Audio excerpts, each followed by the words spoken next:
challenging, son. What's up, guys? Welcome back to the second episode of Thought Balloon. My name's Ryan, and again, I have my co-host Jen with me. Hi, everyone. And today we're going to be talking about depth in comics and whether or not we feel it's, important to us as readers, whether we want to see more of it, or does it depend on the book we're reading? You know what I mean? I don't know. We'll talk about it more as we go on. But yeah, that's kind of what we thought we'd talk about today. It kind of came to me, and I thought Jen would be the perfect one to talk about it with. Okay, I'll tell you what really kind of sparked this up in my head. So Firepower, the new Robert Kirkman book. Yeah. Have you read it? No. Okay. But I heard about it. Okay. So anyways, I like Robert Kirkman. Everybody probably likes him for Walking Dead. That's not my favorite book by him. Invincible's my favorite book by him, and I would even argue that I like Outcast more than Walking Dead as well. But so basically the main thing is that it's kind of like inspired by his love of kung fu films. I'm assuming it's his love of kung fu films. He kind of talks about it in the back matter, but the character, you couldn't distinguish whether or not he was Asian at first. And the manager at my shop he's Asian, he's Filipino. So we were talking about it, and he's like, well, I really hope, like, once we realized he is an Asian character, he's not like a white guy trying to appropriate Asian culture. We were talking about, like, does he have to, like, play into that fact that he was raised by a white family? Or can it just be a book about this dude that was just trying to discover his past and then learned all these different fighting styles? Because that's kind of where the first, the beginning of the series is in trade. So, like, him and I were going back and forth, and I'm like, well, why does it have to be that? Why can't it just be, like, him, like a fighting book or based, inspired by kung fu films? Does it have to have that level of depth? And does it make it bad if it doesn't have it? You know what I mean? So, like, those thoughts were going on in my mind, and I realized, okay, well, like, maybe if I was Asian, maybe I would feel that way. Maybe I would want them to be explored, because you don't see a lot of Asian characters in comics. So, like, because this conversation with him, like, it went over days, and I think it even lasted into, like, between issues, like issue 1 and 2. So, like, we've been talking about it for a month, and, I understood it a little bit differently. And then I don't, for anybody that watches the channel, I interviewed Gene Luen Yang, who did Dragon Hoops, American Born Chinese, stuff like that. And I asked him, like, basically whether or not it's okay for, like, a white guy to write Asian characters. I think that's kind of the gist of what we said. And he said, as long as they do the homework, it doesn't matter. And that's how I am too. Like, why does it have to be a woman writing a woman character? A male can write a woman character, and vice versa, right? Like, there should be a woman that writes Superman, for instance, just to, like, I'm trying to think of, like, the most predominantly, like, popular male character, right? And he said, as long as homework's done, then it's fine. It doesn't matter. You don't want to put blocks on what people do. So, I mean, that's kind of a long-winded explanation, but pretty much that's where I was coming from with, in terms of depth, and, like, is that important? Can we read, like, a book that's just fun? Like, I hate Fairyland, right? I'm saying that because I know you love that book. I'm sorry, but I Hate Fairyland can be pretty deep too. I mean, it's not just a fun book. There's, like, hints here and there about society and, like. But on surface, though. Yeah, but there's still hints here and there. Like, it's a really fun book, but there's still some deep under things going through, especially if you read it, like, from volume 1 to 4.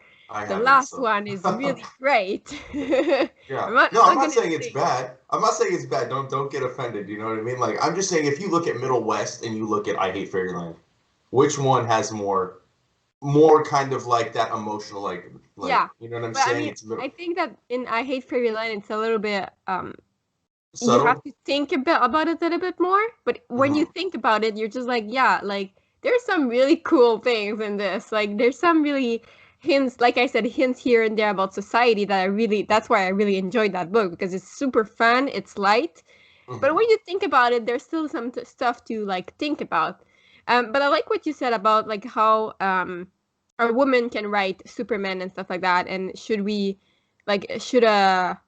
can a white guy write an Asian character? And for me, it's like last time we talked about how who writes really good female characters, and most of them were men, right? Brian K. Vaughan and stuff like that. So if a guy can write super cool female character, a woman can write super cool male character. And I mean, I think we can adapt that to a lot of different things. So like we can, like you said, as long as the homework is done, as long as you search and it doesn't fall into the how do you say that, the stereotype category. Yeah. Like right. as long as you don't go near that, but if you stay through and genuine about the characters, I think you can write anything. It's like for me, some of my female characters are written by men. So yeah, but like to go back to I Hate Fairyland, I think that, I mean, most of the really good light comics there's still some deepness to it, I feel. For me, if I read just like I don't want to name any comics because I don't want to like because there are some like I've read recently a really bad one, and it's just like a light, like nothing deep, just a funny-ish type of story. No, come on, share it. Just say what it is. It's called Pretty Violent from Image Comics, and it's basically copy paste of I Hate Fairyland, but shittier, like so bad, because there's not this there's not this like this deep thoughts hidden into it. It's just like throwing funny quotation mark funny things at you because it's not really funny because there's no deepness to it. There's no like reflective or hints about society in it. And so I guess for me personally, I don't like when a comic is just fun and like nothing deeper to it. And like Pretty Violent, I guess it still goes, it's so flat, there's no, the characters are flat, there's no research into it, there's no thoughts into it. So yeah, for me it's important to have depth in comics. It's important to have more, not heavy subjects, but more thoughts to it, like more reflection, more homework, more background research. If you write any type of characters, it's really important for me personally. I think this might be where like I can accept a little less depth because I grew up reading like, not to say that Marvel and DC don't have depth in their comics, but I think the vast majority of stuff is not like super thought provoking, right? Like Yeah. I will read Spawn. There's not that much depth going on in that book. You know what I mean? Like for real. And then I think like even like you can look at two different Batman runs, right? And I'm just comparing right now because I'm not a super huge fan of what's going on with Batman, this stupid punchline character. I'm not a fan. I keep trying. I keep trying to give it a chance because so many people are saying they like it, but I don't. And you look at Tom King, right? Tom King had a lot of depth in his run. He talked about Bruce as a young boy and like trying to commit suicide. Like that made sense to me. Like this boy got his parents gunned down in front of him. Like, of course he'd go to a dark place. Not just the fact that he threw on a fucking Batman costume and decided to fight crime, but like mentally, like that fucked with him, right? But there should be depth to Batman. Right. Like it's the story.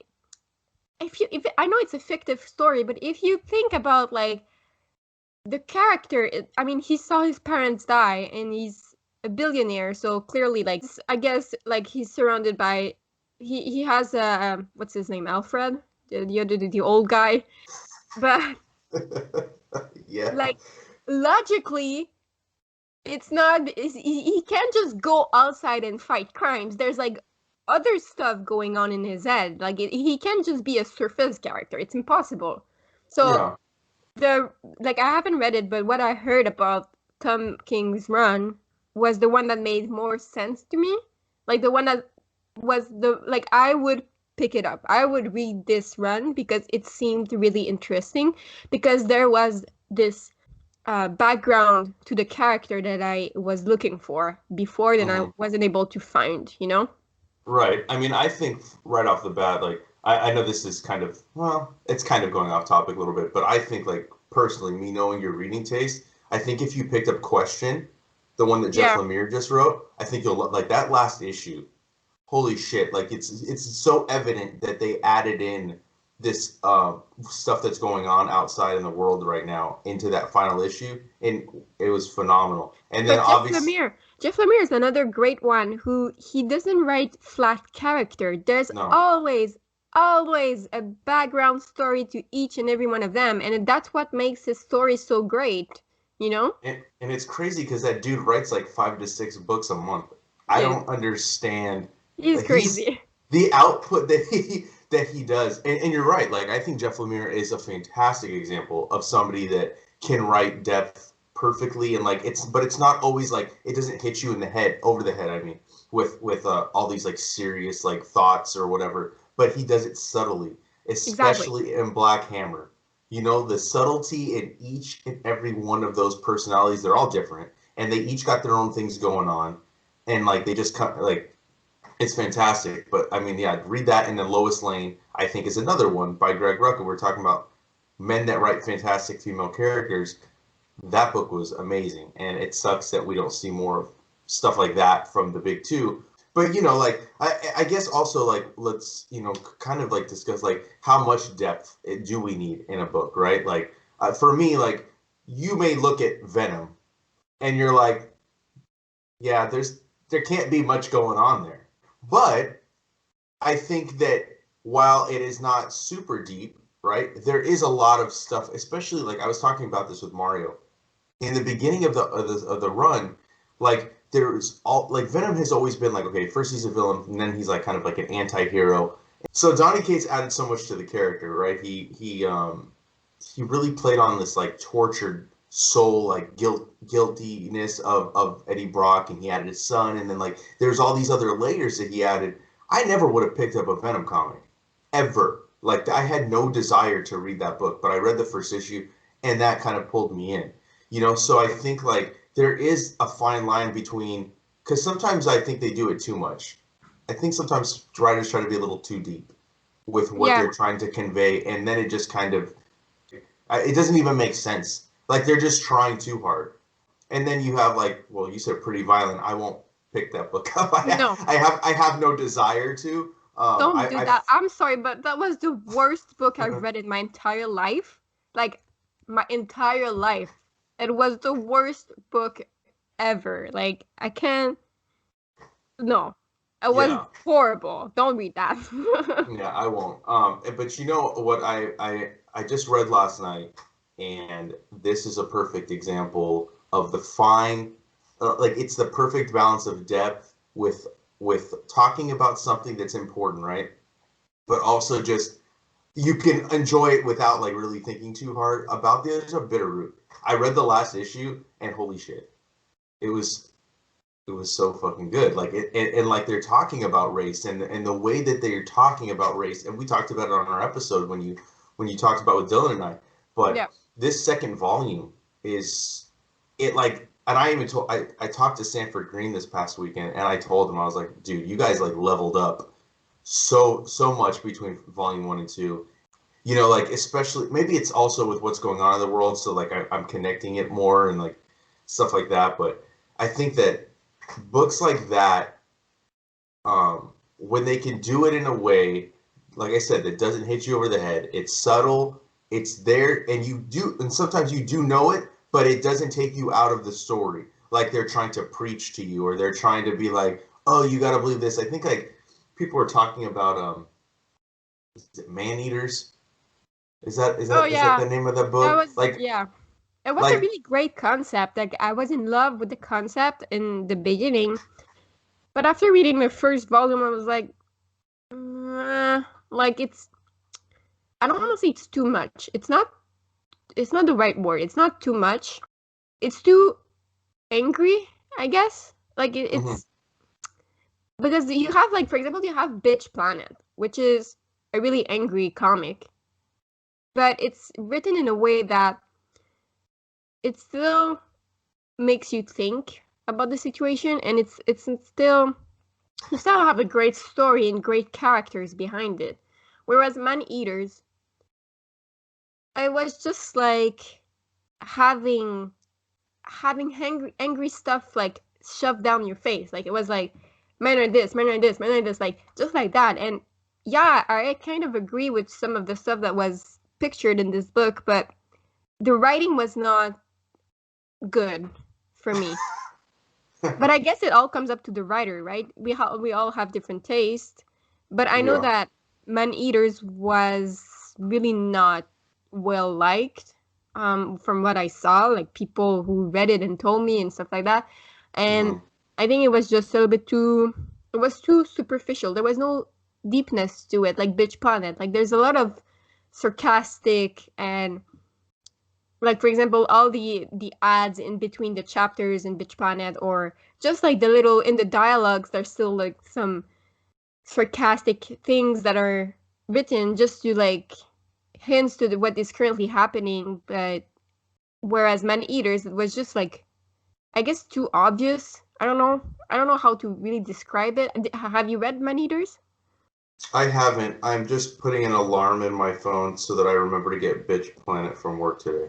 because because I forgot that Jennifer told me she guessed it on the podcast and she told me to read it, and Dylan said he read it, and I'm like, I can't allow Dylan to have read something I haven't read. It's just not gonna happen. Yeah, I didn't hear a lot of good stuff about, but there was a lot of stuff with Chelsea Kane too, like Yeah, about her feminism and like, dude, I'm not against feminism, but I kept hearing like that she was just a little bit too over the top with it and too like in your face with it in that book and exactly. stuff. It's in your face. Exactly. That's the right word. And I think like it's hard for me to like put them into words like depth in comics, like because we could either like talk very little about it or we could really expand on it. But I It really all feel comes to like the writer. yeah, It I all think comes to that the writer's talent. yeah because I think it I for one like I can enjoy like but even in kids books I was gonna say like kids books don't have it, but that's not true because like the depth in a kids book is teaching them morals, is teaching them the difference between right and wrong.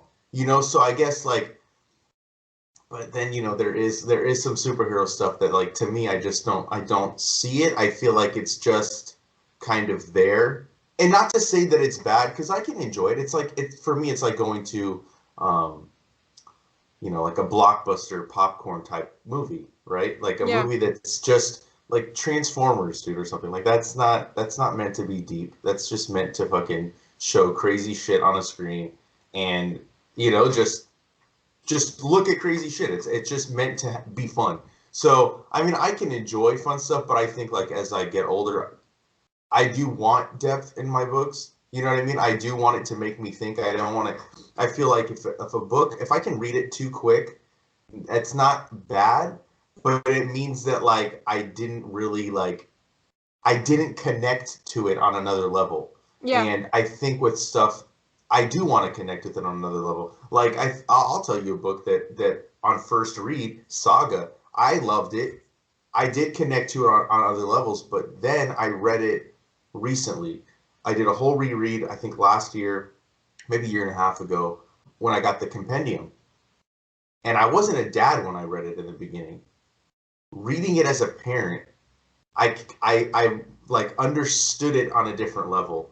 And Brian K. Vaughan has gone on to say like, well, I got it at a signing with Brian K. Vaughan. So like he was going in depth of the book and he was talking about like he's it's about parenting. That Yeah. that is what Saga is. It's him working out his feelings about being a parent and being a new parent. And Yeah. then as the kid's growing older, and I'm like, holy shit. So then I had that in my head, and then I read it, and I'm like, dude, that guy's a fucking genius. He made a fucking book about two warring alien races. You know what I mean? And you got fucking bounty hunters and all this shit. But at the core of it, it's about parenting. And to me, that's like, that is the sign of like a next level writer. I mean, I don't know. I can't really say, I mean, what else do you say about Brian K. Vaughan? He's a fucking genius. I mean, he Yeah. really is. He's next level. But I guess I like what you said, because I guess for me, what like how I would describe a really good comic is how I can relate to it, either on um a first level or a second level, like a superficial level. So, for example, I hate Fairyland again because that's one of my favorite one. I know. I love it because it's fun, it's colorful, it's amazing, it's violent, it's everything.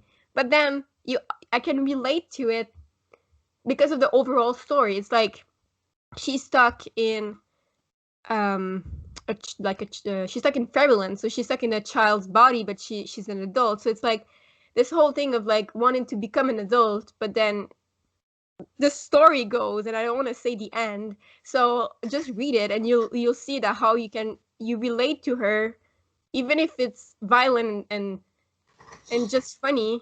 You still relate to her because you relate to the story of her, because it's like we all grow with her, if I may say. And I guess that's what makes a really good comic. Like Saga, you can relate to it on so many levels. Like even if you're not a parent, you relate to it because there is the relationship of family.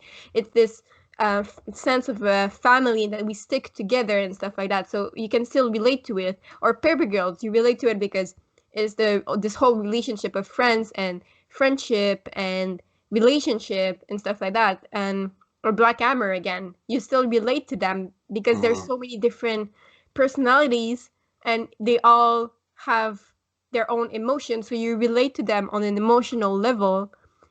And I guess like that's what makes the difference between an over the top trying too hard to add deepness to a comic and a really good writer, is the way that you relate to the story and the characters.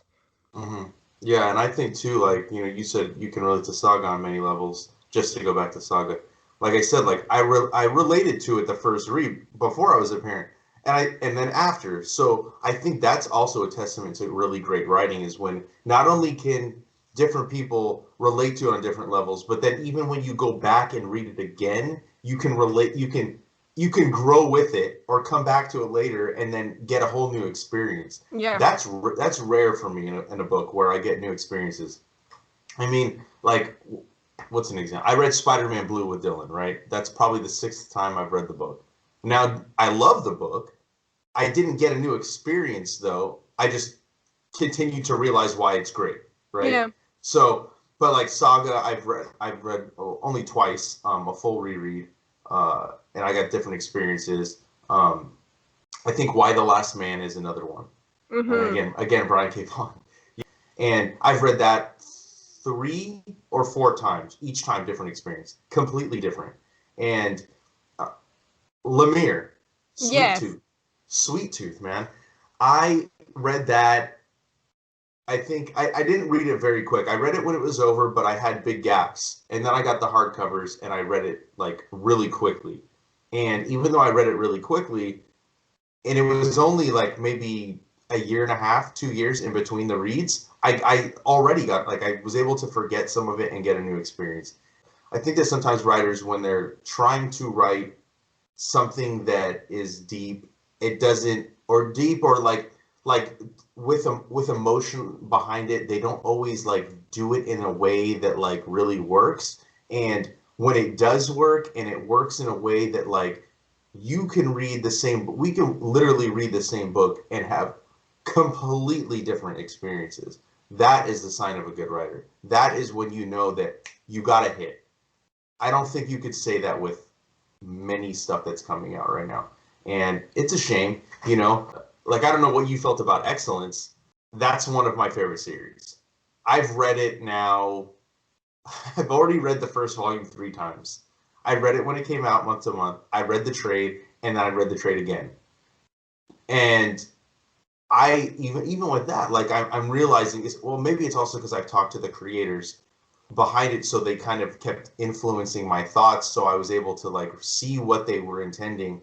But like that one even is on so many different levels. The relationship between father and son, the need to want to please your parent, but at the same time you can't fucking stand them. You know what I mean? Like you hate how they're acting towards you. And then the relationship between him and the grandma, and like, that one is, to me, is one of the newer series, along with Bitterroot, that is really like showcasing depth in a way that doesn't hit you over the head, Mm-hmm. where you can enjoy it. Like on the superficial level, it's about this.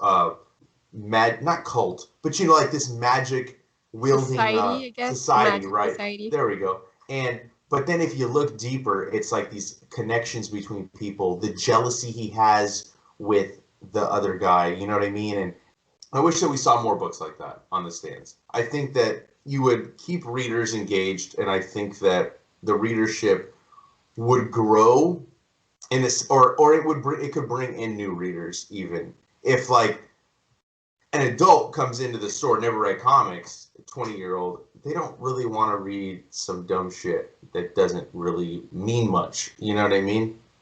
Especially with like TV and like comics Yeah. are, everybody wants that instant gratification. And if you can't like kick something off, like I said with like Venom, in that first issue, it was full of action, it was full of fucking depth, it had perfect like combination of everything that it lured me in, right? And it kept me wanting to come back, even though I had no love for that character whatsoever, didn't like him. I think a lot of people felt the same way with that book. Um, and then Brian K. Vaughan, he writes a great first issue too. Every first issue he writes is phenomenal. Jeff Lemire, every first issue he writes is phenomenal. Scott Snyder is hit or miss. I love Scott Snyder. His indie stuff by far is the best. What does he write?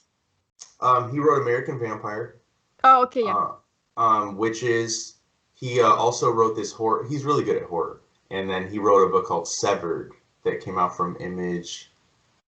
I don't know, 2010 or 2012 maybe. So or no, 2010. It was before I got sober. But yeah, you know, like so. And then like I think Scott Snyder too. I think sometimes he tries to be a little. I think I'll even say it, even though I love his writing. I think he tries to be a little too deep sometimes, or he tries to have these like layers, and I'm just like, dude, you're not sticking the landing, dude. Like you either need to not try to do that, or you know, just go for it. Just do some weird shit, like what he's doing with Metal. There's no depth. I don't care what anybody says. You can look at that book, read it over and over. There's no depth to it. It's literally just it's like throwing a bunch of toys in a toy box and shaking it up like that. That's literally what it feels like to me, you know. So like that one is kind of hard for me to read because I don't feel like there's much going on. It all makes a difference. I feel like a good writer and a good balance of depth in comics is what makes the difference between a book or a comic that you're gonna read again and again and again, and that you're gonna like just sit down and like feel that you really want to read it again, that you want to pick it up again. Whereas some other comics, you're just like you read it once and that's it, you're done, like it's over, it sits in your bookshelf and that's it, you know. It all makes a difference between these two type of books. And personally, if I buy a book, I want to like read a story that I can reread and reread again and again and again and Same. enjoy it again and again and again. I don't want to like I have a bunch of like in my collection, I have a bunch of trade paperbacks that are just sitting there and I know that I'm never going to read them again because they were just not that meaningful. They were nice, but it was just like, man, okay, whatever. I read it once, that's enough. Whereas some other series, it's like, yes, I'm gonna read it like every month if I need to, you know? Yeah, I think I like that. I like what you said because especially over this quarantine, I had a lot of time to go through my collection and my trades, my pull list, and I'm like, you know what? Not only did I cancel books, I'm like, am I excited about this book? Does this book does it go to the bottom of my read pile Does when it I bring pick you up my books? joy? Yeah, on Wednesday, because when I get home, like I get my books right, and then I reorganize them in order of like how I want to read. You know what I mean? So like I started like paying attention. I'm like, what keeps going to the fucking bottom of the pile? Like obviously I don't care that much about it if it keeps going to the bottom. So I would cut those. And then I started going through my trades and I realized like, holy shit, dude, I buy so many trades that I just don't give fucking two shits about. I sold like a shit ton of my collection. I was on eBay. I was going to the post office like 2-3 times a week. That's how much stuff I was getting rid of, you know? And but then like you have those like perennial series that like you will go back to over and over again. Hellboy, I can't tell you how many times I've read Hellboy. You know Oh, what I mean? it's Like great. Scalped. Scalped, I will fucking scream till my face is blue to everybody to read that fucking book. I've read that like 5 times, you know? And if I didn't keep buying so much shit, I'd probably reread these books more. But like my pile just keeps getting high. And Why the Last Man, I've read multiple times. Criminal multiple times. So it's like those kind of books that those are the kind of books I want and I want to see. And I think that there aren't enough series that come out that are like that excite you on multiple levels. And if they can't excite you on multiple levels, I don't want to say they need to be deep, but they should be. They should be on some level. There should be something there. If somebody's picking on like Pretty Deadly's on issue fucking or Pretty Violence on 9, how the fuck is that book still around? Like when I put it on the shelf the other day, I was like, there's no way this book is still being published. And I still flipped through them. And no disrespect to, like, good for them. They got a book published. Yeah, I don't get it. I mean, like, and then you look at like Marvel and DC and the crap that they put out. I'm not trying to talk shit about them, but DC and Marvel can put out a book that has depth. It's not hard for them. They put out books like Unbeatable Squirrel Girl or Moon Girl and Devil Dinosaur or whatever, like they know how to do it. They just don't do it enough. So like the crap. I have a question for you then. And Okay. it's going to link to what we talked about in the first episode. Do you think that they don't put out as much as these deep book because the fandom doesn't want them? Do you think that people are mad? Like, what do you think people want, actually? Because we talked in the last episode, we said that Marvel and DC are cowards, that they won't put out different type of stories because you have all these people behind them yelling at them that it's not what they want. They want their original stuff. So my question is it because Marvel and DC don't want to publish more deep comics, or is it because the fandom doesn't want to read them? Fuck, I wish I had the answer. Yeah, I don't know. I see a mix of people coming into, like, it's easier for me to see at the shop based on what people buy. If I'm being honest, I would say maybe the older readers are the ones that don't care about it enough. Like, there literally was a customer that came into the shop and said, I miss the days when it was just the two superheroes, like, fighting in the book. And I'm like, why? What's there? What? Go watch a fucking cartoon then. If that's what you want to see, go watch a cartoon from the 60s if you want, or go read old stuff. But like, that doesn't make sense to me. I guess it's like, it was better. What's the expression that people say? It was better in my time, something like that. Like, but he's not even that much older than me. oh, That's okay. what tripped me out. That's what tripped me out. I was like, that's insane to me. Like, look, I think there should be something for everybody. And I think there should be different levels of depth. Like I've been saying. I know I keep repeating myself, but there's different levels of depth. There's one that's like talking about a serious topic. Like let's say like a book like March that was based on the march through Washington, right? But that's obviously pretty that's deep. obviously that's gonna have depth because it's based on real shit that happened. Or Mouse, Or there you go, Mouse. Like it was about mice and cats, but it was about the Holocaust. So like there is different levels of it, and then even like I said, all ages comic. What's a Calvin and Hobbes? It's a kids comic, but it's incredibly deep. I fucking love Calvin and Hobbes. That's one of my favorite comics. When I was a kid, I used to, because it was still in the newspaper, I would cut it out and I don't have it anymore, but I would like glue it into a notebook. I wish I still had that. But it's a great example of how it's an all ages comic, and you enjoy it as a kid, but you enjoy it as an adult too, because there is this next level. It's a hidden level of deepness to it. Like you don't, like you said, you read it as a kid, you see something, then you read it as an adult and you see something else entirely different. And that's just, it shows how great of a comic it is, because it grows with you. Like you read it when you're young, but then you can reread it again and again and again in your life. And like I said, it's the difference between that and a comic that you read once when you were a kid, and then you try to pick it up as an adult and you're like, no, this is not for me. Yeah. I agree. Yeah. I think there's a lot of series I read as a young kid, and I've reread probably like a lot, right? Like there's like the Flash book when I was a kid. I read it when I was like 7, and then I've read it like progressively throughout my life over and over and over again, and like and I've been able to grow with it. And it's not always so deep, but there is a lot of love. There is like, and that I guess that's what I'm saying too. Like that one was a superhero book. It wasn't over. It didn't like have a lot of depth, but it had just enough to give you something to where you can like latch onto it and feel emotionally invested. And Yeah. I get, you know what, and I guess that's what it is too, right? Just came to me is like, is this book making me emotionally invested in the characters? If there's not even that level of depth to it, to where you can't even like give a shit about the character you're reading, then you haven't.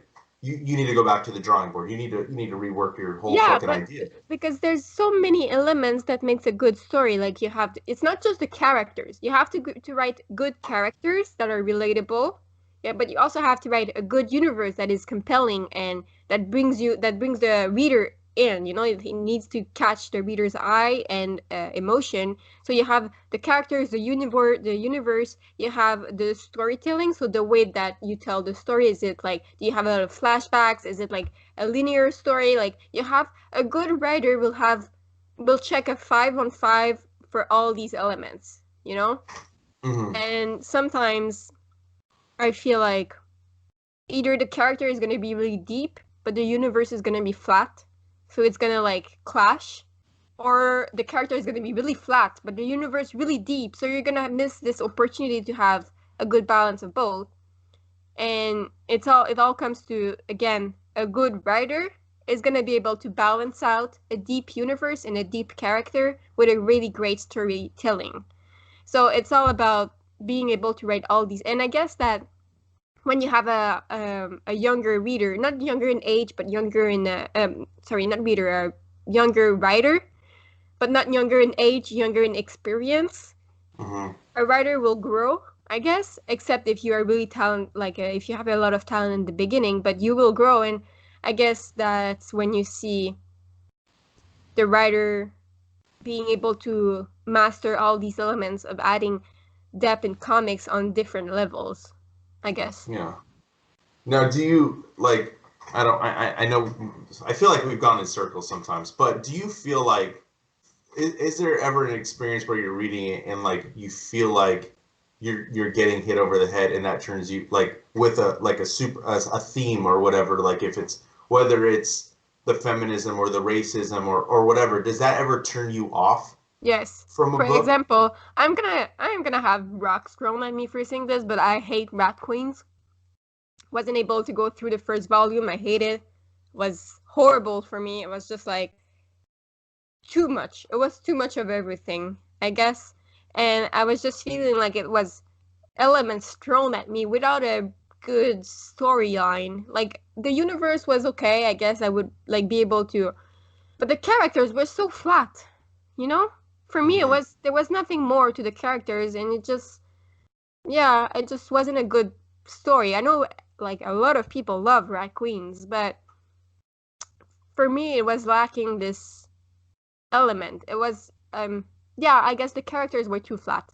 So I wish there was a little bit more deepness to the character. So like you're saying that I hope nobody throws rocks at me. Like I'm not saying I don't like this book, but I feel like I think I'm missing something when I read it, and it's monstrous because I don't know if I'm just like I'm canceling you right now. I don't know. I don't know. I'm not. It's good. It's good. I don't know if it's sometimes it's too verbose. Maybe I'm just like I'm rushing through it, but I feel like I'm mad at myself because I feel like I'm missing something.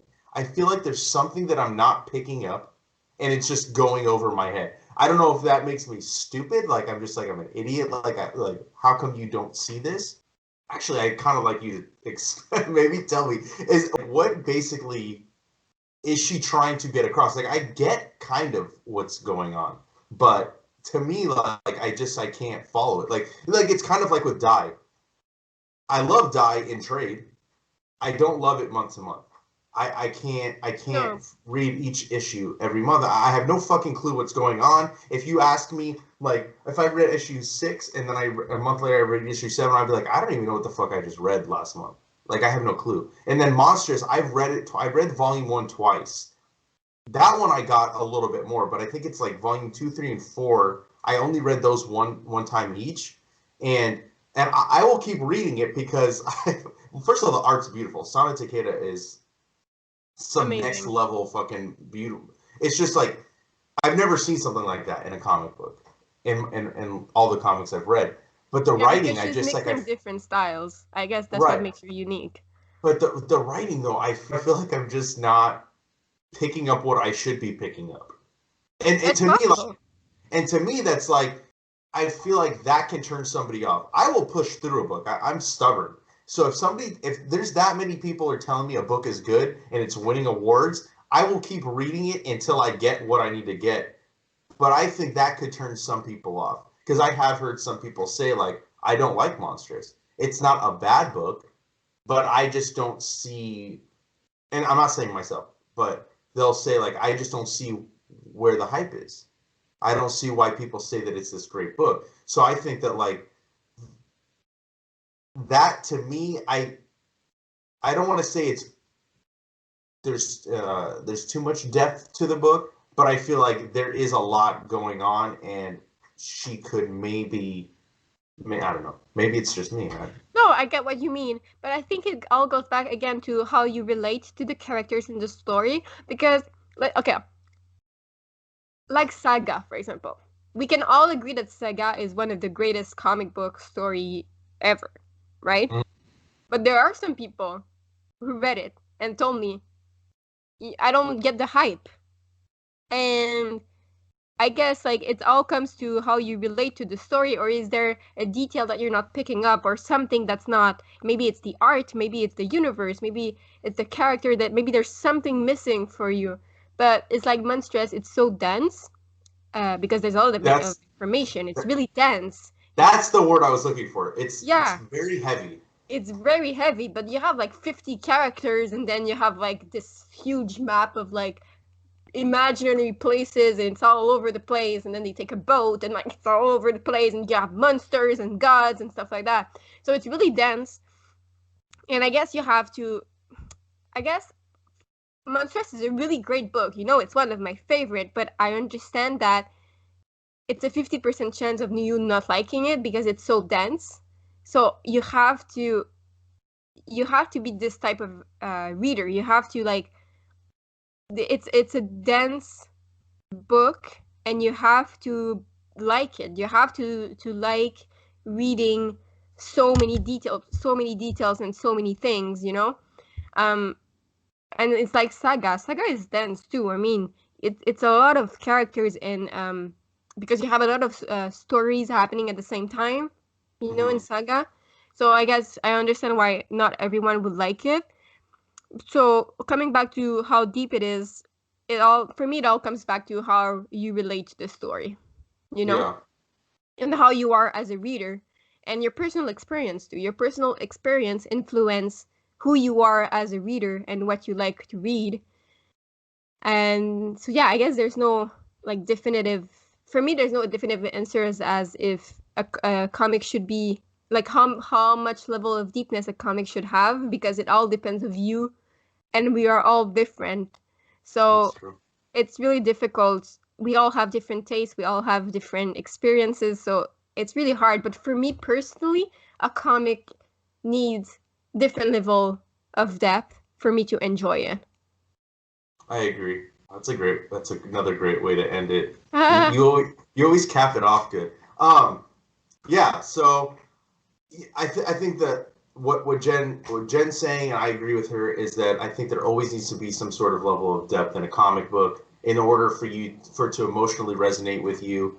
Otherwise, if something falls flat, then you just I think anytime we're reading a book, even a novel, right, or a comic, we want to connect on some level to we want something to latch onto. Otherwise, what's the point of reading it? You know what I mean? Like we're sitting there taking time to for enjoyment. It's entertainment, yes, but like we also want to be able to connect to the characters we're reading, and we want to feel like we know them. And I think that a lot of writers are able to do that, and some writers aren't. But overall, yeah, this was a great conversation. I don't think many people talk about this enough. I know I don't talk with people too much about it. So this is the first time I think that's why my thoughts and ideas were kind of like all over the place, because I'm not used to having this kind of a conversation when it comes to comics.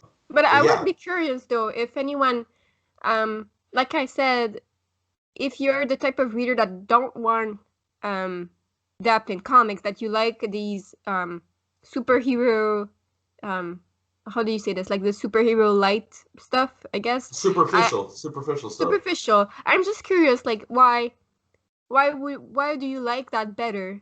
I would like to discuss this furthermore. So if anybody has an answer, please. Yes, please throw your comments down below. Also, you can email the comicloungepod@gmail.com if you want to privately send them, and then Jen and I can discuss it maybe on a future episode. And don't forget to follow us on Facebook, Twitter, and Instagram at The Comic Lounge. You can follow Jen on Instagram at Life of a Geeky Mind. Don't forget to hit the subscribe button so you're notified every time a new video goes up. Jen and I will be doing these at least twice a month. So I think every other week a new one will go up. And on that note, we're out. Bye, everyone.